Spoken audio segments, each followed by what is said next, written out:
নমস্কার বন্ধুরা, আজকে আমি একটা রেসিপি নিয়েছি বাঙাল ছোট বড় সবার খুব প্রিয় আমের চাটনি। কাঁচা আমের চাটনি বা আচার যাই বলুন না কেন, এরমভাবে বানালে পারে আপনি এক সপ্তাহ রেখে দিতে পারবেন। ফ্রিজেও ঢোকাতে হবে না, গরমও করতে হবে না, খুব ভালো থাকবে আর খেতেও দারুণ হয়।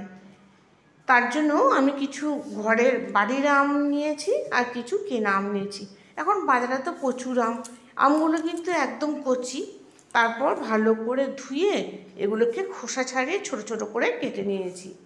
যে সমস্ত বন্ধুরা আমাকে ভালোবাসা দেন, আমার ভিডিও দেখেন, তাদেরকে অসংখ্য ধন্যবাদ। আর যে সমস্ত বন্ধুরা নতুন দেখছেন, একটা যদি রেসিপিটা পছন্দ হয় তাহলে সাবস্ক্রাইব করে পাশে থাকবেন, একটা লাইক দেবেন, কমেন্ট করবেন। আমি মানসী, আমিও আমাদের পরিবারের সবাইকে স্বাগত। এর জন্য একটা মশলা তৈরি করছি। মশলাটা হচ্ছে 1 চামচ 5 ফোড়ন, বড় চামচে 2টো শুকনো লঙ্কা, একটু ভাজা ভাজা হয়ে গেলে 1 চামচ সর্ষেটা দিয়ে দেবো, দিয়ে ওটাকে ভেজে নামিয়ে নেব, দিয়ে গুঁড়িয়ে নেব। কড়াইতে তেল দিয়েছি সরিষার 2 চামচ, 1 চামচ সর্ষে আর একটা শুকনো লঙ্কা। সর্ষে যখন চটপট চটপট করে ফুটবে তখন আমগুলোকে, আমের যে কুচি কুচি করেছি আমগুলোকে কুচি কেটে নিয়েছি, ওই আমগুলোকে দিয়ে দেবো। এই আমগুলোকে কেটে নিয়ে একটা কাপড়ে করে জলটাকে শুকিয়ে নিয়েছি। এবার নাড়াচাড়া করব। যেহেতু এটা কচি, বেশি সময় লাগবে না গো। এবং ভাজতে ভাজতেই প্রায় নরম হয়ে যাবে। বেশিক্ষণ ভাজতে হবে, একদম মিডিয়াম টু লোতে রাখবো গ্যাসটা।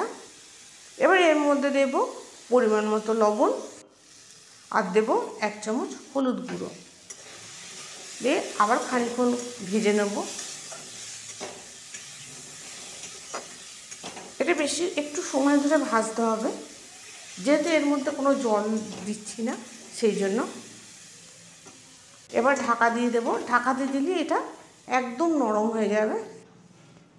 5 মিনিট রাখলেই হবে গ্যাসটা লো করে। দেখুন আমগুলো একদম গলে গেছে। এবার এর মধ্যে চিনি দিয়ে দেবো।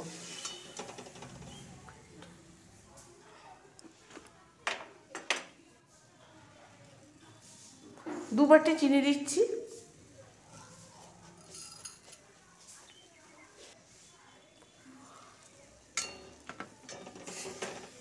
গ্যাসটা কিন্তু কোনো সময় হাইতে দেবো না, একদম লোতে দিয়ে এটা করব।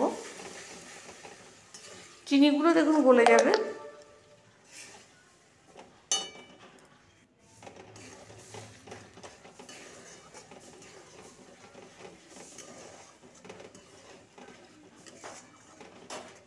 এটাকে আপনি চাটনিও করতে পারেন, যদি একটু পাতলা রাখেন তাহলে চাটনি হয়ে যাবে।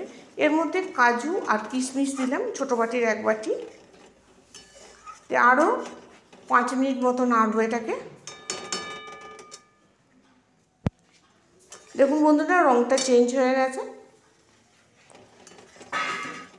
এবার যে মশলাটা আমি গুঁড়িয়ে রেখেছিলাম সেই মশলাটা দিয়ে দেবো।